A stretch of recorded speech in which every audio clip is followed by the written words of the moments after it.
নতুন এটা ভিডিঅ'লৈ আপোনালোক সকলোকে স্বাগতম জনাইছো। আশা কৰিছো নিশ্চয় আপোনালোক সকলো ভালে আছে। ভিডিঅ'ৰ থাম্বনেইল আৰু টাইটেল দেখি আপোনালোকে নিশ্চয় গম পাইছে ভিডিঅ'টো কেনেধৰণৰ হ'ব গৈ আছে। হয়, আপুনি যদি তেনেদৰে চৰকাৰী গেছ পাই আছে তেতিয়া আপোনালোকৰ সাবসিডি সোমাইছে, তো এতিয়া কি কৰিব, নতুনকৈ সেইখিনি প্ৰযোজ্য হ'বলৈ গৈ আছে যে আপোনালোকৰ আৰু কমিব দাম।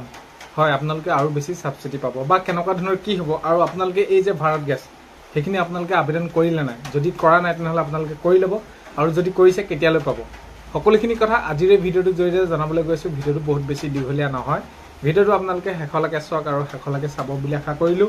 শেষত ভিডিঅ'টো চাই কেনে পালে কমেণ্টৰ জৰিয়তে জনোৱাৰ লগতে এইখিনিতে আপোনালোকক এটা অনুৰোধ কৰিম, চেনেলটোলৈ যদি নতুনকৈ আহিছে চেনেলটো ছাবস্ক্ৰাইব কৰাৰ লগতে কাষতে থকা বেল আইকনটো প্ৰেছ কৰি অল কৰি থ'ব, যাতে নতুন এটা ভিডিঅ' দিয়াৰ লগে লগে আপোনালোকে আগতীয়াকৈ চাবলৈ পায়।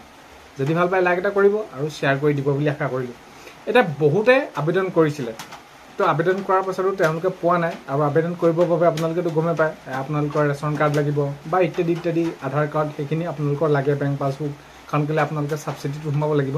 তো কেতিয়ালৈ পাব, তো তেওঁলোকৰ কেতিয়ালৈ কানেকশ্যন দিব বা তেওঁলোকে কেতিয়ালৈ পাব, কোনো ধৰণৰ আপডেট অহা নাই। কিন্তু এটা কথা যে আগন্তুক সময়ত এই যে আপোনালোকে আগতীয়াকৈ আবেদন কৰিছিলে তেওঁলোককো, আৰু এতিয়া নতুনকৈ যিসকলে ধৰি লওক এতিয়া চৰকাৰী গেছৰ বাবে আবেদন কৰিবলৈ বিচাৰি আছে বা তেওঁলোকক সেইখিনি প্ৰপত্ৰ দি থকা হৈছে, সেইখিনি আপোনালোকে ভাৰত গেছত তেনেদৰে আপোনালোকে খবৰ ৰাখিব, আপোনালোকে আবেদন কৰি দিব, আৰু এটা সময়ত আপোনালোকক সেইখিনি সুবিধাটো দিব।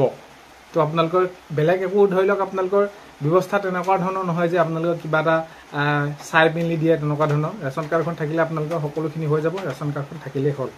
তেতিয়া কথাটো হ'ল কি, এতিয়া যদি আপোনালোকে গেছ যেতিয়া ক্ৰয় কৰিব তেতিয়া আপোনালোকৰ একাউণ্টত ছাবচিডিটো সোমায় আপোনালোকৰ, তো এই এতিয়া ছাবচিডিত যিমানটো সোমায় তাৰ অধিক কৰি দিয়াৰ সেইখিনি কি কৰা হৈছে, পৰিকল্পনা কৰা হৈছে, আৰু সেইখিনি ক্ষেত্ৰত ৰেহাই দিয়াৰ কথা তেনেদৰে সেইখিনি সদৰি কৰিছে। তো আগন্তুক সময়ত এই সুবিধাসমূহ আপোনালোকে লৈ থাকক, কাৰণ কেলৈ বহুতে কয় যে কেতিয়া গেছৰ মূল্য কমিব কি এনেকুৱা ধৰণৰ, কিন্তু আপোনালোকে যে 800 টকা দি ধৰি লওক ভাৰত গেছটো বা 900 টকা দি আপোনালোকে ভৰালে, কিন্তু একাউণ্টত আপোনাৰ 300 টকাতে সোমাই যায়। তো ঠিক তেনেকুৱা ধৰণৰ কথা, তো ৰেহাইটো আপোনালোকে পালে নাই, একাউণ্টত 2 দিন আপোনালোকৰ দেৰি হয়, পলম হয়, কিন্তু আপোনালোকৰ একাউণ্টতো সোমাই যায়।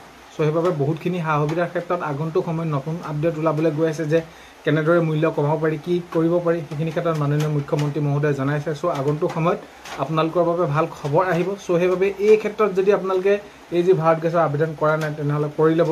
বাকী যিখিনি সা সুবিধা আপোনালোকৰ এইখিনি পাবলৈ হ'লে, ৰেচন কাৰ্ড যদি আপোনালোকে নাই সেইখিনি ক্ষেত্ৰতো আবেদন কৰি আপোনালোকে অতি সোনকালে ৰেচন কাৰ্ডখন যুগুত কৰি ল'ব, কাৰণ ৰেচন কাৰ্ডখন থাকিলে ভালমানখিনি আপোনালোকে সুবিধা পায়, অৰ্থাৎ চৰকাৰী যিসমূহ আঁচনি ওলাই থাকে তো সেইখিনি ক্ষেত্ৰত আপোনালোকৰ সুবিধা হয়। তো আগন্তুক সময়ত নতুন নতুন আপডেটসমূহ ওলাই থাকিলে নিশ্চয় আপোনালোকক ভিডিঅ'ৰ জৰিয়তে জনাবলৈ চেষ্টা কৰিম। আজিৰ ভিডিঅ'টোত এইখিনি আছিলে, আপোনালোকে ভিডিঅ'টো শেষলৈকে চোৱাৰ বাবে বহুতে বেছি ধন্যবাদ। অন্য এটা ভিডিঅ'ৰ সৈতে লগ পোৱাৰ আশাৰে আজিলৈ